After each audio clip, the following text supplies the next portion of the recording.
Assalamualaikum warahmatullahi wabarakatuh.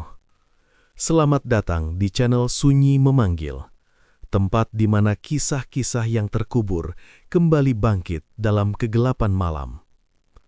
Sebelum cerita dimulai, pastikan kalian sudah menekan tombol like, tulis komentar kalian di bawah tentang kejadian paling menyeramkan yang pernah kalian alami. Dan jangan lupa subscribe channel Sunyi Memanggil, agar kalian tidak ketinggalan cerita-cerita horor yang akan terus memanggil kalian setiap malam.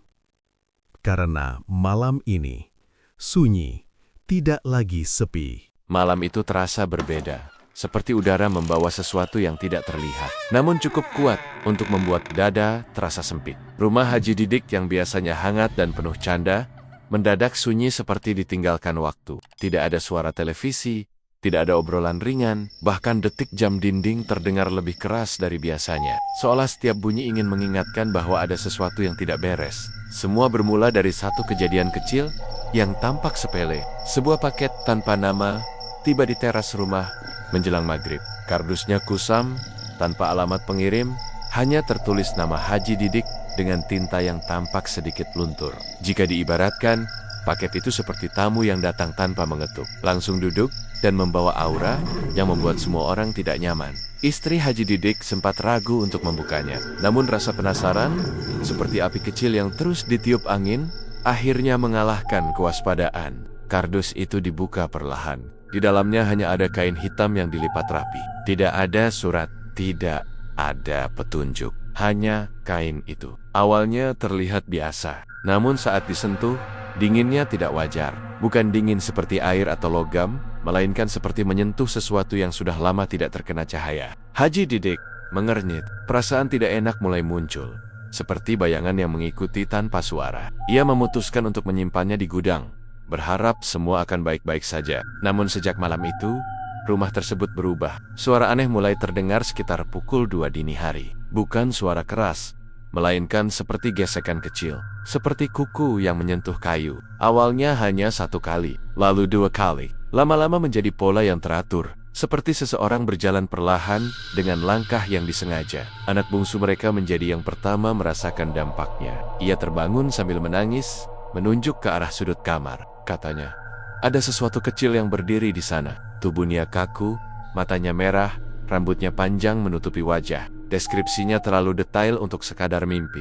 Haji Didik mencoba menenangkan, menganggap itu hanya bunga tidur. Namun jauh di dalam hatinya, ia tahu ini bukan hal biasa. Keesokan harinya, kejadian lain menyusul. Air di kamar mandi berubah bau, bukan bau kotor, melainkan bau amis seperti besi berkarat. Istrinya sempat mengira itu masalah pipa, tetapi saat dicek, semuanya normal. Tidak ada kerusakan, tidak ada sumber jelas. Gangguan demi gangguan datang seperti hujan kecil yang lama-lama menjadi badai. Lampu sering mati sendiri. Pintu terdengar diketuk, padahal tidak ada siapapun di luar. Bahkan tetangga mulai bertanya, apakah ada renovasi? Karena sering terdengar suara benda jatuh di tengah malam. Padahal tidak ada yang jatuh. Rumah itu tetap utuh, tetapi suasananya seperti terbelah bagian luar, tampak biasa. Sementara bagian dalam perlahan dipenuhi ketakutan yang tidak bisa dijelaskan. Puncaknya terjadi pada malam ketiga. Haji Didik terbangun karena merasa dadanya berat, seperti ditindih sesuatu. Nafasnya pendek. Saat membuka mata, ia melihat bayangan kecil duduk di atas tubuhnya. Ukurannya tidak lebih dari bayi, tetapi bentuknya tidak manusiawi. Kulitnya gelap, rambutnya panjang kusut. Kasang. Makhluk itu menatap tanpa berkedip, tidak bergerak, tidak bersuara, hanya menatap. Waktu terasa berhenti, seperti jarum jam yang dipaksa diam. Haji Didik mencoba berteriak, namun suaranya tertahan di tenggorokan. Ia hanya bisa membaca doa dalam hati, berulang-ulang, seperti seseorang yang berpegangan pada satu setanya tali di tengah jurang. Beberapa detik kemudian, bayangan itu menghilang. Namun bekasnya masih terasa keringat dingin, jantung berdegup cepat, dan rasa takut yang menetap seperti noda yang sulit hilang. Pagi harinya, Haji Didik tidak lagi menganggap semua ini kebetulan. Ia mulai mengingat paket itu. Seperti potongan puzzle yang akhirnya menyatu, pikirannya mengarah pada satu kemungkinan. Ini bukan gangguan biasa. Ada sesuatu yang sengaja dikirim. sesuatu yang membawa niat buruk. Ia menuju gudang. Langkahnya berat, seperti seseorang yang tahu akan menemukan hal yang tidak ingin ia lihat. Saat membuka pintu, bau lembab langsung menyambut. Kardus itu masih di sana, tidak berubah posisi. Namun saat kain hitam dibuka kembali, sesuatu jatuh dari lipatannya. Benda kecil, kering, berbentuk seperti manusia, tapi bukan manusia. Itu adalah jenglot. Dan saat itu juga, Haji Didik sadar teror ini baru saja dimulai, dan keluarganya sudah berada di dalam lingkaran yang tidak mudah keluar. Pagi, setelah penemuan itu tidak membawa ketenangan. Cahaya matahari yang biasanya memberi rasa aman, kini terasa hambar, seperti lampu yang menyala di ruangan kosong tanpa kehidupan. Haji Didik berdiri lama di depan gudang, menatap benda kecil yang tergeletak di lantai, seolah pikirannya menolak menerima kenyataan yang baru saja terbuka. Jenglot itu tidak bergerak, diam, kaku.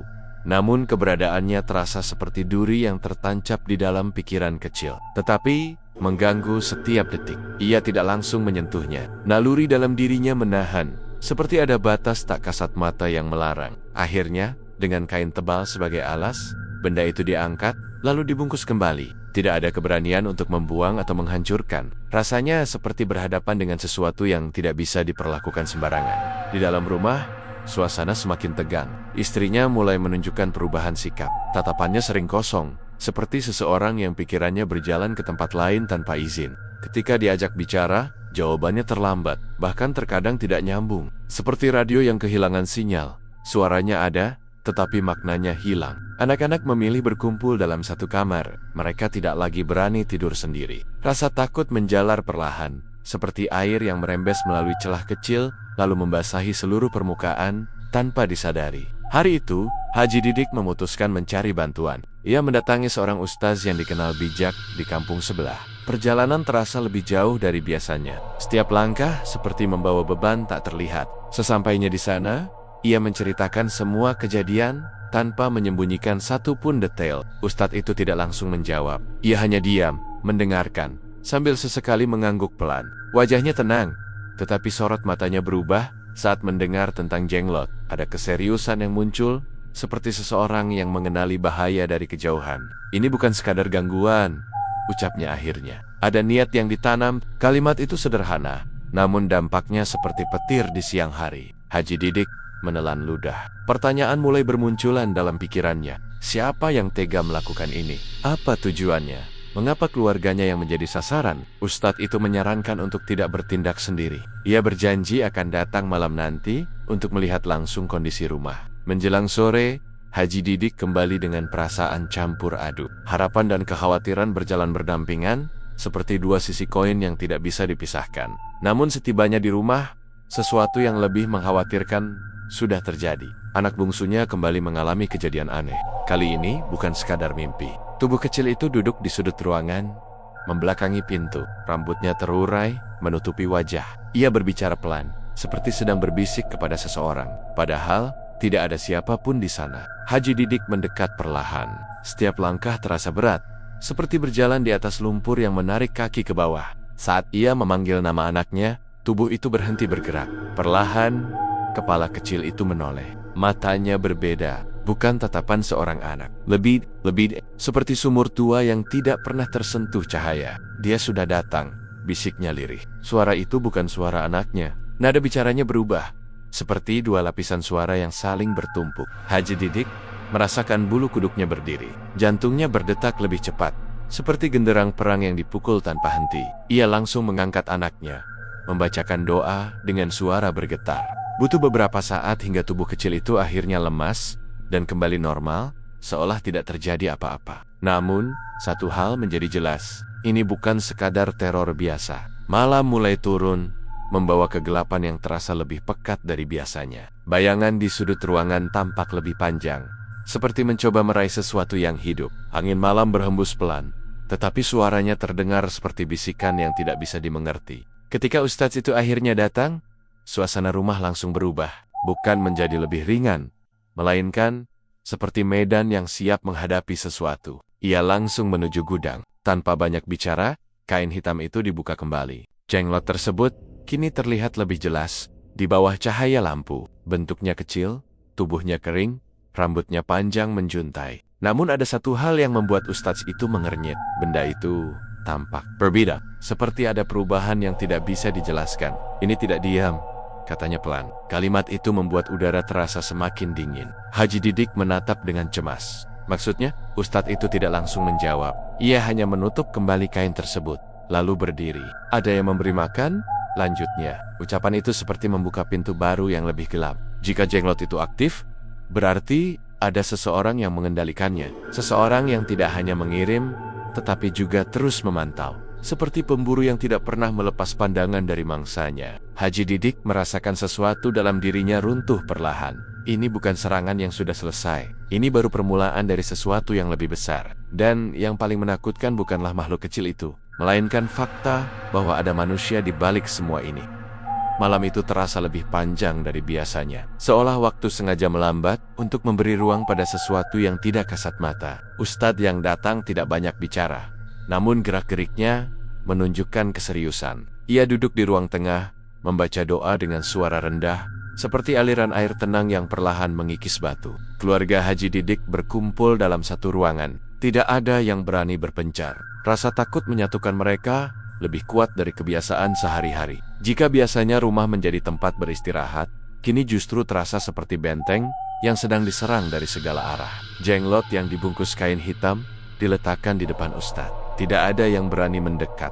Benda itu seperti pusat dari semua gangguan, seperti titik hitam di tengah kertas putih yang terus menarik perhatian. Ustadz mulai membaca ayat-ayat dengan lebih keras. Suaranya stabil, namun tekanan di setiap kata terasa seperti dorongan yang memaksa sesuatu keluar dari persembunyian. Beberapa menit berlalu. Awalnya tidak ada perubahan, namun perlahan suasana mulai bergeser. Lampu di ruang tamu berkedip pelan. Angin yang sebelumnya tidak terasa kini bergerak tipis, seperti napas seseorang yang berdiri di dekat telinga. Haji Didik menelan ludah, berusaha tetap tenang, meskipun dadanya terasa penuh seperti dipenuhi kabut. Tiba-tiba, suara kecil terdengar, bukan dari luar, bukan dari atas, melainkan dari dalam kain itu sendiri. Seperti sesuatu yang bergesekan.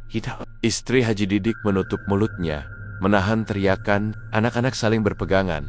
Jemari mereka kaku seperti ranting kering yang siap patah. Ustadz tidak berhenti. Bacaan justru semakin kuat, seperti ombak yang menghantam karang tanpa jeda. Dan sesuatu terjadi. Kain hitam itu bergerak sedikit, bukan karena angin, bukan karena disentuh, tetapi bergerak dari dalam, seperti ada makhluk kecil yang mencoba keluar. Haji Didik merasa kakinya lemas. Jika ketakutan memiliki bentuk, mungkin inilah wujudnya tidak terlihat, namun mampu melumpuhkan. Ustadz membuka kain itu dengan cepat. Jenglot tersebut kini tampak berbeda. Mulutnya sedikit terbuka. Rambutnya tampak lebih panjang dari sebelumnya. Dan yang paling mengerikan, matanya yang tadinya redup kini terlihat lebih jelas, seperti titik gelap yang menatap balik. Dia sedang dipanggil, ujar Ustadz dengan nada berat. Kalimat itu menggantung di udara, seperti awan gelap yang tidak kunjung hujan. Dipanggil siapa?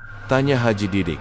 Suaranya hampir tidak terdengar. Ustadz tidak langsung menjawab. Ia mengambil air yang telah dibacakan doa, lalu memercikannya ke arah jenglot. Seketika, benda itu bergetar halus, seperti terkena sentuhan listrik. Suara aneh keluar. Bukan jeritan, bukan tangisan, melainkan suara serak yang sulit dijelaskan, seperti gabungan bisikan dan geraman dalam satu tarikan napas. Semua orang terdiam. Momen itu terasa seperti berdiri di tepi jurang, tidak tahu kapan tanah di bawah kaki akan runtuh. Ustadz kembali membaca doa, kali ini dengan nada yang lebih tegas. Ia seperti sedang menekan sesuatu agar membuka diri. Dan benar saja, perubahan terjadi pada anak bungsu Haji Didik. Tubuh kecil itu yang sejak tadi duduk diam, tiba-tiba menegang. Kepalanya menunduk, tangannya mengepal. Nafasnya berubah cepat, seperti seseorang yang berlari tanpa henti. Haji Didik langsung menghampiri, namun Ustadz memberi isyarat untuk mundur. Biarkan, katanya pelan. Beberapa detik kemudian, anak itu mengangkat wajahnya. Matanya kembali berubah. Tatapan polos seorang anak hilang, digantikan sesuatu yang lebih tua, lebih dingin, seperti es yang tidak pernah mencair. Sudah dekat, ucapnya dengan suara yang bukan miliknya. Ruangan terasa semakin sempit. Siap, tanya Ustadz tegas. Anak itu tersenyum tipis, Senyum yang tidak wajar untuk wajah sekecil itu. Seperti topeng yang dipakai oleh sesuatu yang asing. Yang pernah kau percaya? Jawaban itu seperti teka-teki yang tidak ingin dipecahkan. Haji Didik mencoba mengingat.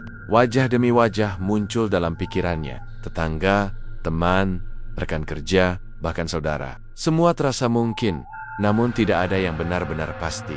Namanya Dasak. Anak itu terdiam sejenak. Kepalanya sedikit miring, seperti mendengarkan sesuatu yang tidak terdengar oleh orang lain. Lalu perlahan, ia menyebut satu kata. Satu nama. Begitu nama itu keluar, tubuhnya langsung jatuh lemas. Suasana hening seketika. Nama itu bukan milik orang jauh, bukan orang asing, melainkan seseorang yang sangat dikenal. Seseorang yang pernah duduk di ruang yang sama, makan bersama, tertawa bersama. Seperti pisau yang datang bukan dari depan, melainkan dari belakang. Haji Didik merasakan dadanya sesak. Bukan karena gangguan gaib, tetapi karena kenyataan yang lebih menyakitkan, pengkhianatan. Ustadz menarik napas panjang. Wajahnya serius, seperti seseorang yang baru saja memastikan arah badai. Sekarang kita tahu sumbernya, katanya pelan. Namun bukannya lega, perasaan yang muncul justru semakin berat. Karena melawan sesuatu yang tidak terlihat memang menakutkan, tapi menghadapi manusia yang menyimpan niat jahat dalam diam, jauh lebih mengerikan. Nama itu terus terngiang di kepala Haji Didik, seperti gema di lorong sempit yang tidak menemukan ujung. Semakin diabaikan, semakin jelas terdengar. Sosok yang disebut bukan orang asing, melainkan seseorang yang pernah dipercaya tanpa ragu. Rasa itu sulit dijelaskan, seperti meminum air jernih yang ternyata bercampur racun tidak terlihat, tetapi perlahan merusak dari dalam. Haji Didik duduk diam, pikirannya berputar, mencoba menyusun ulang potongan kejadian yang selama ini terasa biasa. Ustadz tidak terburu-buru. Ia tahu, luka karena pengkhianatan seringkali lebih dalam dibanding gangguan tak kasat mata. Jika teror gaib seperti bayangan di malam hari, maka niat jahat manusia ibarat api dalam sekam diam, namun siap membakar kapan saja. Jangan langsung bertindak, ucapnya pelan. Orang seperti itu biasanya tidak sendiri. Kalimat tersebut menambah beban yang sudah terasa berat. Artinya, ada kemungkinan lebih dari satu pihak yang terlibat. Seperti jaring laba-laba yang terlihat tipis, tetapi kuat menjerat siapapun yang lengah. Di sisi lain, kondisi rumah belum membaik. Malam berikutnya membawa gangguan baru. Suara langkah kembali terdengar. Kali ini bukan dari atap atau sudut ruangan, melainkan dari dalam dinding. Bunyi itu halus, tetapi jelas. Seperti sesuatu yang berjalan di balik lapisan tembok, mencari celah untuk keluar. Istri Haji Didik tidak lagi bisa menyembunyikan ketakutannya. Wajahnya pucat, matanya sering melirik ke arah yang sama, tanpa alasan jelas. Ia seperti seseorang yang merasa diawasi, meskipun tidak melihat siapapun. Anak-anak pun mulai berubah, yang biasanya ceria kini lebih banyak diam. Tawa mereka menghilang, digantikan bisikan pelan di antara mereka sendiri. Seolah dunia luar tidak lagi aman, dan satu-satunya tempat berlindung hanyalah kebersamaan mereka. Namun perlindungan itu mulai retak. Pada malam itu, sesuatu yang lebih nyata terjadi. Pintu dapur terbuka sendiri dengan suara keras, memecah kesunyian seperti petir di langit cerah. Semua orang terkejut. Haji Didik langsung berdiri, berjalan mendekat dengan langkah hati-hati. Di ambang pintu, terlihat sesuatu. Bukan bayangan, bukan ilus, melainkan jejak kecil di lantai. Jejak kaki. Ukurannya tidak wajar terlalu kecil untuk manusia, tetapi bentuknya jelas menyerupai telapak kaki. Jejak itu basah, meninggalkan noda seperti cairan gelap yang sulit dikenali. Satu jejak, lalu dua, kemudian berlanjut ke arah ruang tengah. Seperti seseorang yang berjalan perlahan, tanpa ingin terburu-buru. Haji Didik mengikuti arah tersebut, jantungnya berdetak cepat, seperti genderang yang dipukul tanpa irama. Setiap langkah terasa seperti mendekati sesuatu yang tidak seharusnya ada. Jejak itu berhenti tepat di depan tempat jenglot disimpan. Dan disitulah kenyataan lain terungkap. Kain pembungkusnya terbuka, padahal sebelumnya sudah diikat rapat. Jenglot itu terlihat lebih jelas. Posisi tubuhnya berubah sedikit, seperti seseorang yang baru saja bergerak, lalu kembali diam saat diperhatikan. Perubahan kecil, namun cukup untuk membuat siapapun merasakan ketakutan yang merayap pelan. Ustadz yang melihat hal itu langsung mengambil tindakan. Ia kembali membaca doa, kali ini dengan nada yang lebih kuat, seperti angin kencang yang mencoba menutup celah terbuka. Namun di tengah bacaan itu, sesuatu yang tak terduga terjadi. Suara tawa kecil terdengar, bukan dari satu arah, melainkan dari beberapa sudut sekaligus. Tawa itu tidak keras, tetapi cukup untuk membuat suasana terasa seperti ruang yang dipenuhi cermin pantulan suara datang dari mana saja. Sulit ditentukan sumbernya. Anak bungsu kembali bereaksi. Tubuhnya bergetar, namun kali ini lebih kuat. Ia menutup telinga, seolah suara itu menyakitkan. Dia marah. Ucapnya terbata. "Sian?" tanya Haji Didik dengan napas tertahan. Anak itu tidak langsung menjawab. Ia menatap ke arah pintu, lalu ke jendela, kemudian kembali ke Jenglot. Dia tidak suka diketahui. Kalimat itu seperti pesan yang membawa peringatan. Ustadz menghentikan bacaannya sejenak, lalu menatap Haji Didik. "Orang ini sadar, kita mulai melawan," katanya serius. Artinya, jelas serangan ini bukan hanya kiriman awal, tetapi sesuatu yang terus dipantau. Seperti permainan catur, setiap langkah dibalas dengan langkah lain. Haji Didik mengepalkan tangan. Rasa takut yang sebelumnya menguasai, kini perlahan berubah menjadi tekad. Ia tidak bisa terus berada dalam posisi bertahan. Namun Ustadz menggeleng. "Jangan terburu-buru," ujarnya. "Orang seperti ini biasanya menunggu kita lengah, seperti pemburu yang sabar, menunggu mangsa keluar dari persembunyian."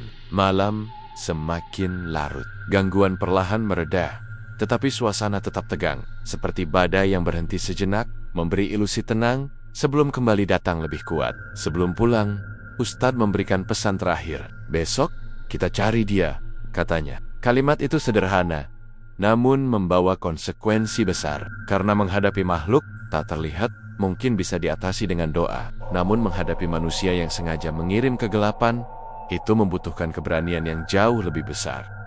Pagi datang tanpa rasa lega. Cahaya yang masuk melalui jendela tidak lagi memberi kehangatan, melainkan hanya menerangi kecemasan yang semalaman tidak sempat reda. Haji Didik duduk lama di ruang tengah, pikirannya penuh seperti langit yang dipenuhi awan tebal tanpa celah biru. Nama itu masih berputar di kepalanya. Seseorang yang dulu dianggap dekat, kini berubah menjadi bayangan yang sulit dipercaya. Jika ingatan diibaratkan seperti kain, maka bagian tentang orang itu kini terasa robek tidak utuh. Penuh pertanyaan, Ustadz datang lebih awal dari biasanya. Wajahnya tetap tenang, namun sorot matanya menunjukkan kesiapan. Hari ini bukan lagi sekadar bertahan, melainkan mulai bergerak mencari sumber masalah. "Bawa benda itu," ucapnya singkat. Haji Didik mengangguk. Dengan hati-hati, jenglot yang masih terbungkus kain hitam dimasukkan ke dalam tas. Rasanya seperti membawa sesuatu yang hidup, meskipun tidak bergerak. Setiap langkah terasa berat, seperti memikul beban yang tidak terlihat oleh orang lain. Perjalanan dimulai. Mereka menuju rumah orang yang namanya disebut semalam. Jalan yang biasanya terasa akrab, kini berubah asing.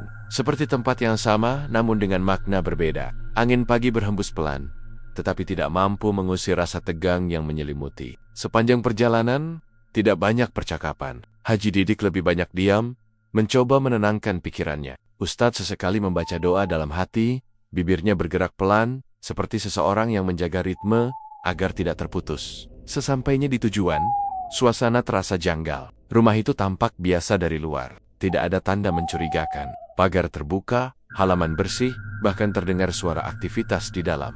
Namun entah mengapa, perasaan tidak nyaman muncul begitu saja. Seperti aroma samar yang tidak jelas sumbernya, tetapi sulit diabaikan. Haji Didik mengetuk pintu. Beberapa detik kemudian, pintu terbuka, dan di sanalah sosok itu berdiri.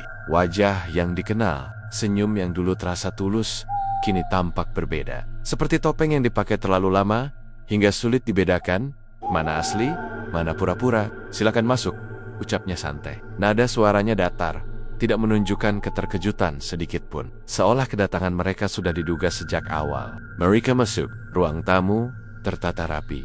Tidak ada hal mencolok, namun suasananya terasa dingin. Bukan karena udara, melainkan karena sesuatu yang tidak terlihat. Seperti ruangan yang menyimpan rahasia, tetapi tidak ingin mengungkapkannya. Ustadz duduk perlahan, matanya mengamati setiap sudut. Haji Didik mengikuti, meskipun dadanya terasa sesak. Beberapa saat hening, lalu Ustadz membuka percakapan. "Kami datang bukan tanpa alasan." Orang itu tersenyum tipis. "Saya tahu." Jawaban tersebut membuat suasana langsung berubah. Tidak ada lagi basa-basi, seperti dua sisi yang akhirnya saling berhadapan tanpa penutup. Haji Didik menggenggam tangannya erat. Emosi mulai naik, tetapi ia menahannya. Ini bukan waktu untuk terbawa perasaan. Ustaz kemudian mengeluarkan jenglot dari tas. Begitu kain hitam itu terlihat, reaksi langsung muncul. Senyum orang itu menghilang. Matanya berubah. bukan kaget, melainkan seperti seseorang yang rahasianya tiba-tiba dibuka di depan umum. Ini milikmu, kata Ustadz tegas. Tidak ada jawaban, hanya diam. Namun diam itu cukup untuk memberi jawaban yang sebenarnya. Beberapa detik berlalu, lalu orang itu tertawa pelan. Tawa yang tidak lagi ramah, melainkan seperti suara yang keluar tanpa beban. Seperti seseorang yang akhirnya tidak perlu berpura-pura lagi. Jadi, sudah sampai ke sini, ucapnya. Nada suaranya berubah. Lebih deh. Haji Didik merasakan sesuatu dalam dirinya runtuh. Semua keraguan hilang. Yang tersisa hanya kenyataan pahit orang yang pernah ia percaya kini berdiri sebagai sumber dari semua teror. Kenapa? Tanyanya lirih. Pertanyaan sederhana, namun berat. Orang itu menatapnya lama, lalu menarik napas pelan. Karena kamu punya apa yang seharusnya jadi milikku. Jawaban itu seperti pisau yang tidak hanya melukai, tetapi juga memutar di dalam luka. Iri, dendam, semua bercampur menjadi alasan yang sulit diterima. Ustadz tidak ingin percakapan ini berlarut. Ini harus dihentikan, katanya tegas. Namun orang itu menggeleng. Sudah terlambat. Kalimat itu menggantung di udara, seperti awan gelap yang siap menurunkan badai. Tiba-tiba, suasana berubah drastis. Angin masuk dari jendela yang tertutup. Tirai bergerak liar. Suara benda jatuh terdengar dari dalam rumah. Seperti ada sesuatu yang bereaksi terhadap situasi ini. Jenglot yang berada di tangan Ustadz mulai bergetar. Getaran halus, namun semakin lama semakin kuat. Seperti sesuatu yang dipanggil kembali ke sumbernya. Ustadz langsung membaca doa dengan suara keras. Ruangan terasa semakin sempit, seperti tekanan yang terus meningkat tanpa ruang untuk bernapas. Orang itu tetap berdiri, namun kini wajahnya tidak lagi tenang. Ada sesuatu di balik matanya, sesuatu yang tidak sepenuhnya manusia. Dan saat itulah Haji Didik menyadari satu hal yang lebih mengerikan. Masalah ini bukan hanya tentang santet yang dikirim, tetapi tentang sesuatu yang sudah terikat jauh lebih dalam, seperti akar yang menembus tanah dan sulit dicabut begitu saja. Ruangan itu berubah seperti medan yang tidak terlihat batasnya. Udara terasa padat, seolah setiap tarikan napas harus melewati lapisan yang menekan dari segala arah. Ustadz berdiri tegak, suaranya mengalun kuat, seperti arus sungai deras yang tidak bisa dibendung. Jenglot di tangannya bergetar semakin hebat. Getaran itu bukan lagi halus, melainkan seperti denyut yang hidup. Kain pembungkusnya bergerak pelan, mengikuti irama yang tidak wajar. Jika diibaratkan, benda itu seperti jantung kecil yang berdetak di luar tubuh, memancarkan sesuatu yang tidak seharusnya ada. Orang di hadapan mereka tidak lagi menyembunyikan apapun. Wajahnya berubah kaku, senyumnya hilang, digantikan tatapan tajam yang penuh tekanan, seperti seseorang yang selama ini memakai topeng, lalu tiba-tiba melepasnya tanpa peduli siapa yang melihat. Kalian tidak mengerti, ucapnya pelan. Nada suaranya berat, seperti membawa beban yang sudah lama dipendam. Haji Didik berdiri di tempatnya, mencoba menahan emosi yang naik perlahan. Ia ingin marah, ingin bertanya lebih jauh, namun situasi tidak memberi ruang untuk itu. Semuanya terasa seperti berjalan di atas tali tipis satu langkah. Salah bisa membuat segalanya jatuh. Apa yang kau lakukan ini salah, kata Ustadz tegas. Orang itu tertawa kecil, bukan tawa lepas, melainkan seperti suara yang keluar tanpa rasa. Salah? Dunia ini tidak pernah adil sejak awal. Jawaban itu seperti pintu yang terbuka ke masa lalu. Ustadz tidak terjebak dalam perdebatan. Ia tetap fokus. Doa terus mengalir, semakin kuat, seperti angin badai yang mencoba merobohkan sesuatu yang berdiri keras. Tiba-tiba, jenglot itu bergerak. Bukan sekadar bergetar. Tubuh kecilnya melengkung sedikit, seperti sesuatu yang merespons panggilan. Rambutnya bergoyang halus, meskipun tidak ada sentuhan langsung. Haji Didik menahan napas. Pemandangan itu sulit diterima akal. Namun lebih mengerikan lagi adalah reaksi orang tersebut. Ia memejamkan mata, lalu mengangkat tangannya perlahan. Bibirnya bergerak, mengucapkan sesuatu yang tidak jelas. Seperti dua arus yang saling bertabrakan, doa dari ustaz dan ucapan dari dirinya. Benturan itu terasa, bukan terlihat, tetapi terasa seperti tekanan di dada. Seperti berdiri di antara dua gelombang yang saling menghantam. Dia sudah terikat, ucap Ustadz tiba-tiba. Kalimat itu seperti kunci yang membuka pemahaman baru. Ikatan bukan sekadar mengirim, melainkan hubungan yang lebih dalam. Seperti benang yang menghubungkan dua titik, semakin ditarik, semakin terasa. Putuskan sekarang, lanjut Ustadz dengan suara tegas. Namun orang itu menggeleng pelan. Matanya terbuka kembali. Tatapannya kini berbeda. Lebih kosong, namun sekaligus lebih tajam. Seperti seseorang yang tidak lagi sepenuhnya mengendalikan dirinya sendiri. Tidak bisa, jawabnya lirih. Kalau dia pergi, aku aik. Kalimat itu membuat suasana membeku, seperti udara yang tiba-tiba berhenti bergerak. Haji Didik merasa jantungnya berdetak lebih cepat. Ia mulai memahami ini bukan hanya tentang dendam, tetapi tentang sesuatu yang sudah mengikat nyawa. Seperti seseorang yang membuat perjanjian tanpa memikirkan akibatnya. Ustadz melangkah maju. Tidak ragu, masih ada jalan, katanya. Ia lalu mengambil air yang telah dibacakan doa, memercikannya ke arah Jenglot, dan orang tersebut secara bersamaan. Reaksi terjadi. Seketika, Jenglot itu bergetar hebat, seperti tersengat. Sementara orang itu terhuyung, wajahnya menegang, tangannya mencengkeram dadanya sendiri. Suara keluar dari mulutnya, namun bukan suaranya. Lebih dalam. Seperti dua suara yang bertumpuk menjadi satu. Jangan ganggu. Nada itu tidak sepenuhnya manusia. Haji Didik mundur selangkah. Bulu kuduknya berdiri. Pemandangan di depannya seperti mimpi buruk yang menjadi nyata. Ustadz tidak berhenti. Bacaan semakin keras. Setiap kata seperti pukulan yang diarahkan tepat pada sumbernya. Ruangan terasa bergetar. Benda-benda di sekitarnya bergeser sedikit. Seperti ada energi yang tidak terlihat, bergerak tanpa arah pasti. Orang itu jatuh, berlutut. Tubuhnya gemetar, seperti ranting yang diterpa angin kencang. Ia mencoba bertahan, namun jelas tidak mampu. Lepas teriak, namun suara yang keluar dari mulutnya menjawab dengan tawa. Tawa yang sama seperti sebelumnya, tetapi kini lebih keras, lebih kasar. Seperti sesuatu yang tidak ingin kehilangan kendali. Haji Didik menyadari satu hal penting. Ini bukan lagi sekadar perlawanan biasa. Ini adalah tarik monorik antara dua kekuatan. Dan di tengahnya, ada nyawa yang dipertaruhkan. Jika diibaratkan, situasi ini seperti menarik tali yang terikat di dua ujung jurang. Siapa yang kalah akan jatuh. Tetapi yang menang pun belum tentu selamat. Ustadz menatap Haji Didik sekilas. Siapkan diri, katanya singkat. Kalimat itu tidak panjang, tetapi maknanya dalam. Artinya, apa yang terjadi setelah ini tidak akan mudah. Karena untuk memutus ikatan seperti ini, tidak cukup hanya dengan keberanian, tetapi juga harus siap menghadapi konsekuensi yang mungkin tidak terbayangkan sebelumnya. Ketegangan di ruangan itu tidak lagi bisa dibandingkan dengan rasa takut biasa. Suasananya seperti tali yang ditarik terlalu kencang, tinggal menunggu waktu untuk putus, atau justru melukai siapapun yang memegangnya. Ustaz berdiri di tengah, suaranya terus mengalir tanpa jeda. Seperti hujan deras yang mengguyur tanah kering tanpa ampun. Orang itu masih berlutut, tubuhnya gemetar hebat. Seperti ranting tua yang hampir patah. Tangannya mencengkeram lantai, kukunya menekan keras hingga tampak memutih. Nafasnya tidak teratur, naik turun seperti ombak yang kehilangan arah. Di sisi lain, jenglot di tangan Ustadz menunjukkan perubahan yang semakin jelas. Benda kecil itu tidak lagi terlihat seperti objek mati. Rambutnya bergerak halus, mengikuti irama yang tidak terlihat. Tubuhnya melengkung sedikit, seolah mencoba melepaskan diri dari genggaman.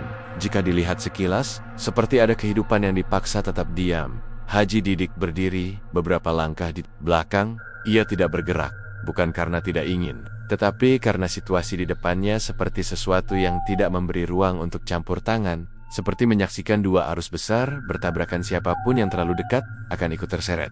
Fokus! Suara Ustadz meninggi. Kalimat itu bukan hanya perintah, tetapi juga dorongan agar tidak goyah. Orang itu mengangkat kepalanya perlahan, matanya merah. Bukan sekadar lelah, melainkan seperti terbakar dari dalam. Tatapannya kosong, namun di saat yang sama terasa penuh tekanan. Seperti dua sisi yang bertarung dalam satu tubuh. Dia tidak akan pergi, ucapnya lirih. Namun, suara itu tidak terdengar sebagai miliknya sendiri.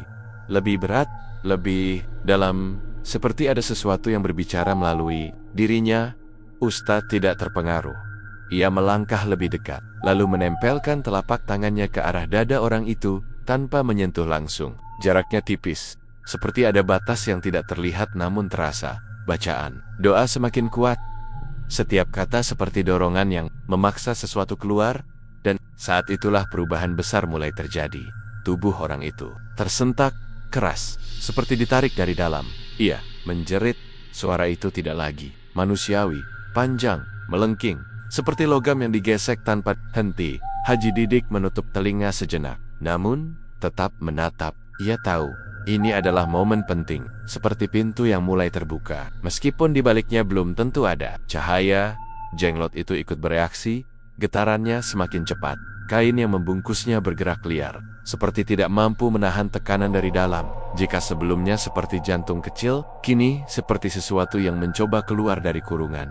Tiba-tiba suara retakan terdengar, halus, tetapi jelas, bukan dari benda di sekitar, melainkan dari arah jenglot itu sendiri. Ustadz membuka sedikit kainnya, dan terlihat perubahan yang membuat semua orang terdiam. Bagian tubuh kecil itu tampak retak seperti tanah kering yang mulai pecah karena panas. Garis-garis tipis muncul di permukaannya, menyebar perlahan. Itu tandanya, kata Ustadz. Cepat. Nada suaranya menunjukkan harapan. Ikatan itu mulai melemah. Namun, harapan itu tidak datang tanpa perlawanan. Orang yang berlutut tiba-tiba berdiri dengan gerakan kasar. Tubuhnya tegak, tetapi tidak stabil. Seperti boneka yang ditarik oleh tali yang tidak terlihat. Matanya menatap langsung ke arah Ustadz. Tatapan itu tajam, bukan manusia. Lebih seperti sesuatu yang merasa terancam. Berhenti, suara itu keluar lagi. Namun kali ini lebih jelas, lebih kuat, seperti perintah. Haji Didik merasakan tekanan di dadanya semakin berat. Seperti udara di sekitarnya berubah menjadi sesuatu yang sulit ditembus. Namun Ustadz tidak mundur. Ia justru memperkuat bacaannya. Nada suaranya naik, seperti seseorang yang mendorong pintu yang hampir terbuka. Ini harus selesai, tegasnya. Benturan kembali terjadi, tidak terlihat, tetapi terasa seperti gelombang yang saling menabrak. Orang itu menjerit lagi, tubuhnya bergetar hebat, tangannya bergerak liar, seperti mencoba meraih sesuatu yang tidak ada. Dan pada saat yang sama retakan pada jenglot semakin besar. Garis-garis itu melebar, seperti es yang mulai mencair dari dalam. Suara kecil terdengar, seperti serpihan yang saling bergesekan. Situasi mencapai puncaknya, seperti tali yang akhirnya tidak mampu menahan tarikan. Lalu satu bagian kecil dari jenglot itu patah, jatuh ke lantai. Suara itu pelan, tetapi dampaknya terasa seperti ledakan. Orang itu langsung terjatuh. Tubuhnya menghantam lantai dengan keras, semua suara berhenti. Hening, seperti dunia tiba-tiba kehilangan suara. Ustadz menurunkan tangannya perlahan, nafasnya berat, tetapi tatapannya tetap fokus. Haji Didik melangkah maju, jantungnya masih berdetak cepat. Ia menatap orang yang tergeletak di lantai, tubuh itu tidak bergerak, namun masih bernafas, perlahan, seperti seseorang yang baru saja keluar dari badai. Besar jenglot di tangan Ustadz kini diam, getarannya hilang, retakannya masih terlihat, namun tidak lagi menunjukkan perlawanan. Seperti sesuatu yang mulai kehilangan kekuatannya. Ustadz menarik napas panjang. Ini belum selesai, katanya pelan. Kalimat itu seperti pengingat bahwa meskipun ikatan mulai retak, masih ada bagian yang tersisa, seperti kaca yang sudah pecah. Tetapi serpihannya masih tajam dan berbahaya jika tidak dibersihkan sepenuhnya. Dan mereka semua tahu, langkah terakhir akan menjadi yang paling menentukan. Keheningan setelah benturan itu terasa ganjil, bukan tenang, melainkan seperti jeda sebelum sesuatu yang lebih besar datang. Udara di ruangan itu masih berat, seperti sisa asap yang belum sepenuhnya hilang setelah kebakaran. Orang yang tadi terjatuh kini terbaring lemah, napasnya pelan, tersendat, seperti seseorang yang baru saja ditarik kembali dari dasar air. Matanya terpejam, wajahnya pucat, seolah seluruh tenaganya terkuras habis. Tidak ada lagi perlawanan dari tubuhnya. Namun aura di sekitarnya belum sepenuhnya bersih. Ustadz tidak langsung bergerak. Ia menatap jenglot yang kini retak sebagian. Benda itu memang tidak lagi bergetar, tetapi retakan di tubuhnya seperti pintu yang belum tertutup rapat. Jika dibiarkan, sesuatu masih bisa keluar dari celah tersebut. Ini belum putus, ucapnya pelan. Kalimat itu membuat Haji Didik kembali tegang. Ia sempat mengira semuanya hampir selesai. Namun kenyataan berkata lain, seperti luka yang terlihat sembuh di permukaan, padahal masih bernanah di dalam. Lalu, bagaimana? Tanya. Ustadz menarik napas panjang. Kita harus memutus dari sumbernya, bukan hanya dari wadahnya. Kalimat itu sederhana, tetapi mengandung makna dalam. Jenglot hanyalah perantara. Selama ikatan batin antara benda itu dan pengirimnya masih ada, maka ancaman belum benar-benar hilang. Haji Didik menatap orang yang terbaring. Wajah itu kembali terlihat seperti dulu, manusia biasa. Bukan sosok penuh tekanan, namun justru itu yang membuat situasi terasa lebih berat. Seperti melihat seseorang yang tersesat terlalu jauh hingga sulit kembali. Beberapa menit berlalu. Tiba-tiba, tubuh itu bergerak. Perlahan jari-jarinya berkedut, lalu tangannya mengepal lemah. Nafasnya mulai memburu. Seperti seseorang yang kembali sadar dari mimpi buruk yang terlalu nyata. Matanya terbuka, tatapannya kosong. Namun bukan kosong karena kerasukan, melainkan seperti seseorang yang baru menyadari apa yang telah terjadi. Ia menatap sekeliling, kemudian berhenti pada jenglot di tangan Ustadz. Ekspresinya berubah, bukan merah, bukan melainkan penuh. Seperti seseorang yang akhirnya melihat akibat dari keputusan yang pernah diambil. Aku tidak bisa lepas, ucapnya lirih. Suaranya kembali normal, tetapi penuh beban. Haji Didik merasakan dadanya sesak. Emosi bercampur menjadi satu, marah, kecewa, sekaligus iba. Jika diibaratkan, perasaannya seperti berdiri di persimpangan, tidak tahu harus melangkah ke arah mana. Masih bisa, jawab Ustadz tegas, tapi harus ada yang dikorbankan. Kalimat itu membuat suasana kembali tegang. Pengorbanan, kata itu seperti bayangan panjang yang menutupi harapan. Apa maksudnya? Tanya Haji Didik. Ustadz tidak langsung menjawab. Ia menatap orang itu dalam-dalam, seperti memastikan sesuatu. Kau yang membuka jalan ini, katanya pelan. Kau juga yang harus menutupnya. Orang itu terdiam. Wajahnya menegang. Ia menunduk, seperti seseorang yang sedang menimbang sesuatu yang sangat berat. Keputusan itu bukan hal kecil, seperti memilih antara menyelamatkan diri atau menghadapi konsekuensi yang lebih dalam. Apa yang harus kulakukan? Tanyanya. Akhirnya, nada suaranya tidak lagi keras, melainkan seperti seseorang yang menyerah pada kenyataan. Ustaz kemudian menjelaskan, ikatan itu tidak bisa putus hanya dengan doa. Harus ada pelepasan dari dalam kesediaan untuk benar-benar melepaskan. Meskipun itu berarti kehilangan sesuatu yang sudah melekat lama. Seperti mencabut akar dari tanah. Tidak cukup menarik batangnya saja, tetapi harus sampai ke bagian terdalam, meskipun tanah di sekitarnya ikut rusak. Orang itu menutup matanya. Nafasnya dalam. Tangannya bergetar sedikit, namun bukan karena tekanan luar, melainkan dari dalam dirinya sendiri. Beberapa detik terasa sangat lama. Kemudian, ia membuka mata kembali. Aku siap, ucapnya pelan. Keputusan itu akhirnya diambil. Ustadz mengangguk. Ia kembali membaca doa, kali ini dengan nada yang lebih terarah. Seperti seseorang yang tidak lagi mendorong tanpa arah, melainkan langsung menuju titik utama. Jenglot di tangannya mulai bereaksi lagi. Retakan yang ada perlahan melebar. Namun kali ini tidak liar, lebih teratur. Seperti sesuatu yang sedang dilepas, bukan dipaksa keluar. Orang itu ikut bereaksi. Tubuhnya menegang, tetapi tidak melawan. Ia justru memejamkan mata, seolah menerima apa yang terjadi.